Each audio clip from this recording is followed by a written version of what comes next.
In October of 2017, Nintendo Life uploaded Super Mario Odyssey, 11 hilariously bad reviews where the host Alex reads some unfair user reviews of the game on Metacritic.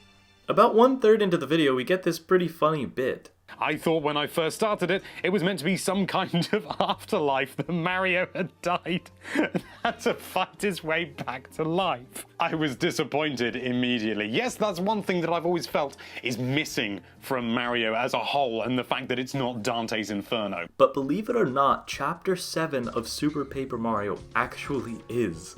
Dante's Inferno is the first of a 3-part poem entitled The Divine Comedy, following the author's journey through the afterlife guided by an ancient Roman poet as they descend into the depths of hell. But before I continue with that, welcome back everyone. In the last video I focused mainly on the tragedy of Count Bleck, but finished off with mention that death is alluded to quite often throughout this adventure. In the classic side-scrolling Mario games, the character has a finite number of lives. Lose them all and the player is booted back to the title screen with a loss of progress.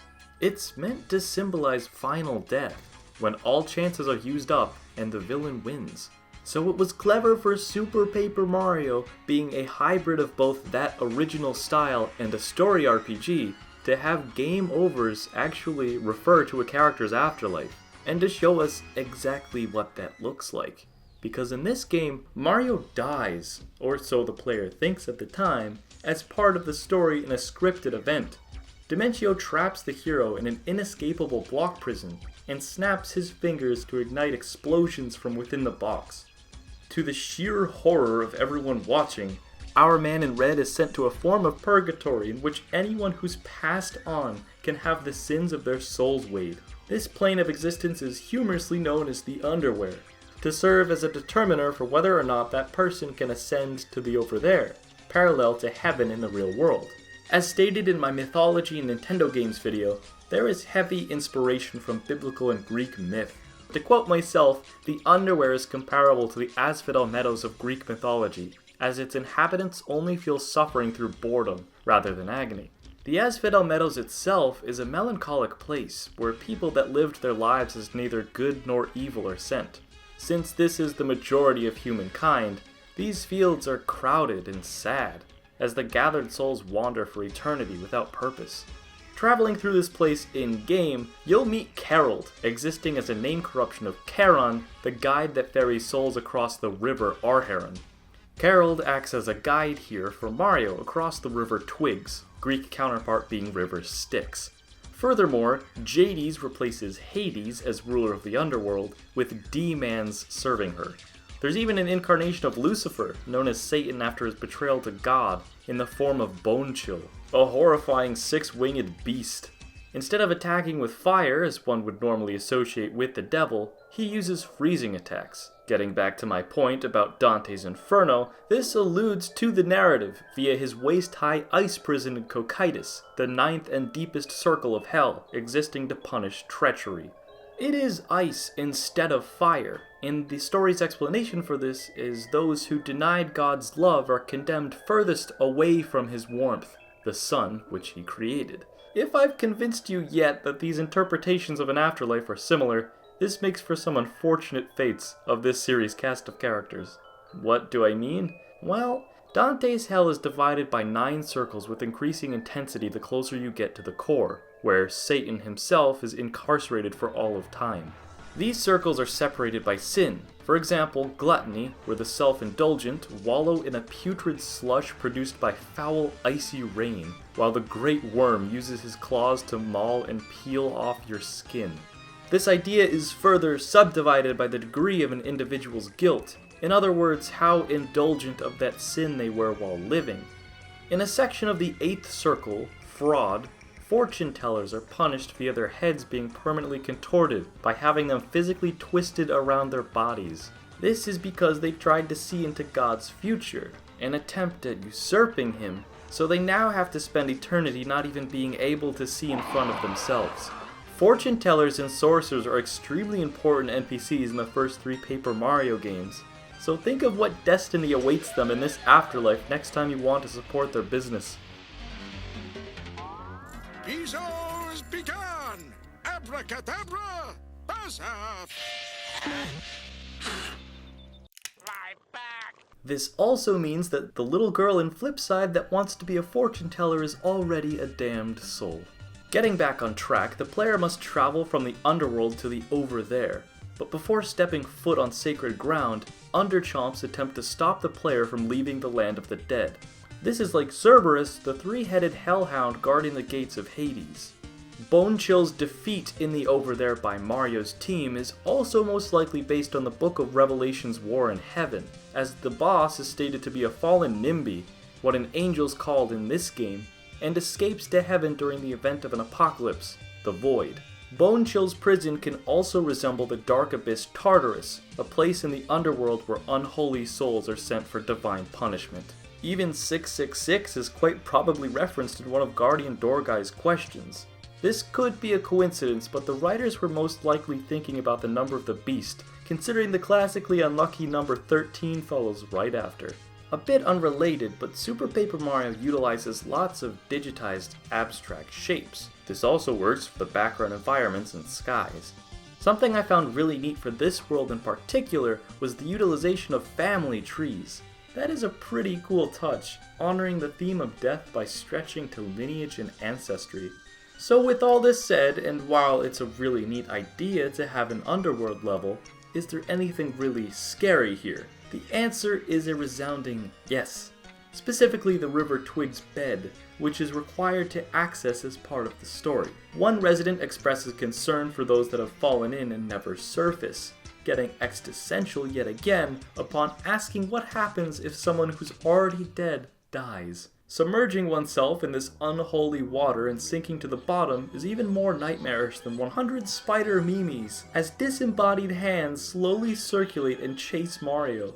They can't be defeated, and have a sole intent of pulling you deeper in the depths of this hellscape. Am I exaggerating? Of course, but listen to this quote-unquote music.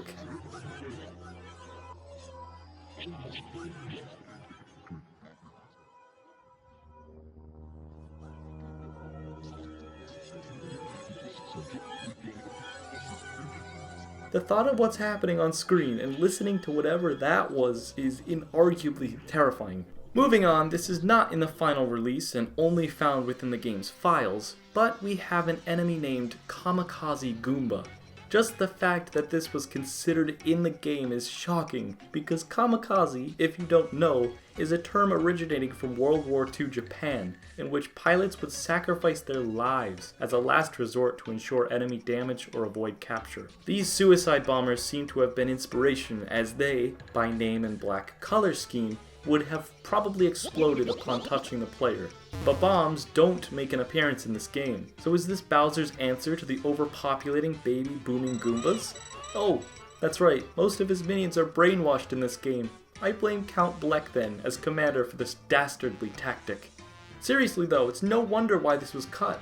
Following the Japanese way of the warrior, honor until death won't exactly translate well into a kid's game overseas. Surprisingly, this is not even the first time Kamikaze has been used as an enemy name. Remember the Koopa Troopas with color-changing shells in Super Mario World? Yup, in the official translation they're named Kamikaze Koopas, and become one when a yellow Koopa re-enters an empty shell. They're named this probably because once they're flashing they can't escape their fate, and hone in on Mario even if it means death by bottomless pit. Green-shelled Koopas do walk off ledges anyway, but my guess is that they just don't know any better. Poor things. War themes don't end there, and unlike Kamikaze Goombas, there's still quite a bit in Super's final release. Prince Crocus of the Floral Sapien Kingdom was said to have wilted suddenly in the year 444. The number 4 in Japan, if you're not aware, is very superstitious and often avoided, as it can be pronounced as she, the word for death. His father's spirit was crushed upon his son's passing, and was overthrown by his own military, where he too met his demise at their hands. The land of Kragnons, home to these cavemen-like people and the aforementioned Floral Sapiens, a species they are at war with, is the focus of Chapter 5, and ends politically when Mario and co. defeat the current crazed Floral King. He's seemingly the cause of war against these innocent Pablo Picasso-designed characters because of his decree to kidnap and brainwash them, though only until after the monarch is wilted, dead in the language of these flower citizens. By your party's hand is it revealed the reason he called for their enslavement in the first place, to protect against the Cragnons polluting the rivers and simply making his own kind sick. Poisonous waters were the cause of King Crocus acting so strangely. So it was the Cragnons' environmentally poor decision making that initially got them in this mess. To be fair, they are really, really stupid. More seriously again, and going back to the main villain cast, O'Chunks has an especially tragic backstory revealed by Carson. And no, it's not O'Chunks' parents naming him O'Chunks. This man was a general of 1,000 men before serving Count Bleck, and once navigated them successfully into enemy territory in the midst of war. Unfortunately though, through betrayal of one of his trusted advisors, he lost all of his men. Feeling immense guilt and pain for his now failed leadership, Bleck was able to step in and have O'Chunks pledge loyalty by making the general feel worse until he submitted oath. Easing up a bit again, I'm now going to mention a creature relevant to all Paper Mario games I've been saving up until now. A blue, mole-like animal simply named Wacka. When hit on the head, they secrete a rare and nutritious Wacka Bump. Because of this, according to Russ T in the N64 version, this treat is so sought after that Wackas have become an endangered species. One of them is able to be uncovered by the player, and when hit too many times, disappears forever. This NPC is capable of perfect human speech, but becomes less and less understandable the more times it's smacked. Pauses in speaking patterns, faded memory. The player is entirely aware the numbers of this creature have dwindled, and even if they stop before that final hit, they've already inflicted severe brain damage. According to Wonky and Thousand Year Door, there is only one Wacka left in the game's world. The catch card information in Super says that they're on the verge of extinction. And like the original, Mario can keep abusing the little guy for Wacka Bumps until it's gone for good. Congratulations, you've made an endangered species extinct. In Super Paper Mario, there's one last encounter with a Wacka, downtown of Crag. If killed off for good, a female Cragnon named Norite appears, revealing depression at the loss of her friend. Though contradictorily, her favorite snack is Wacka Bumps, so maybe she's not innocent and in fact helped you rid the world of this poor soul. Remember, Cragnons are really dumb. Keeping legacy of this blue groundhog is a samurai guy using the name Wrath of Wacka. He claims to avenge the smitten Wackas of the dimensions, which is, if you played all 3 games and eliminated that world's only Wacka, referring to you. While still on the topic of the samurai guys, there's also Staggering Dizzy Fuzzy, a name referencing the well-known hallucinogenic feeling level in Yoshi's Island named Touch Fuzzy Get Dizzy. This classic course has a gimmick that, if coming into contact with these spores, will cause Yoshi's pupils to become dilated. The screen will become visually distorted with a twisting, wavy effect and flashing rainbow colors.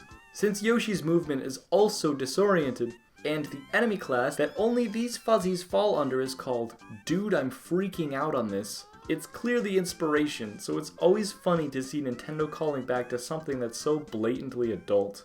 The only other drug-like theme in the game, which could be a coincidence, is the floral sapiens and their personality. They act like traditional hippies and can be seen as flower children, a term derived from a group gathering mainly in San Francisco during the 1960s Summer of Love phenomenon.